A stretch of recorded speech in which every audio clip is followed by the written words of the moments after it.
આજે ઘઉંના લોટમાંથી બનતી એકદમ ક્રિસ્પી ટામેટા ચિપ્સ બનાવીશું. બજારમાં મળતા ચિપ્સ કરતાં પણ વધારે ટેસ્ટી અને એકદમ ક્રિસ્પી બનશે. તો ચાલો બનાવી લઈએ. ટામેટા ચિપ્સ બનાવવા માટે એક પેનમાં ટામેટાની પ્યુરી એડ કરી લઈશું. અને અહીંયા મેં 1 વાટકી જેટલી સોજી લઈ લીધી છે, એ પણ એડ કરી લઈશું. અને 1 મોટી વાટકી ઘઉંનો લોટ લીધો છે, એડ કરી લઈશું. અને ટેસ્ટ માટે રેગ્યુલર મસાલા એડ કરી લઈશું.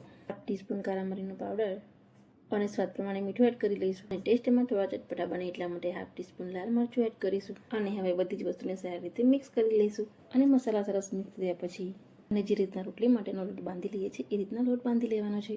તો આ રીતના સરસ લોટ બાંધીને તૈયાર કરી લઈશું. અને હવે ટામેટા ચિપ્સ બનાવવા માટે જે લોટ બાંધ્યો હતો એ લોટમાંથી થોડો લોટ લઈ લઈશું અને મોટી સાઈઝની રોટલી બની લઈશું.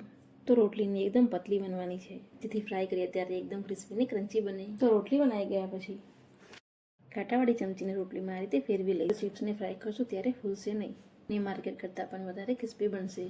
અને હવે રોટલીને આ રીતના કટ કરી લઈશું.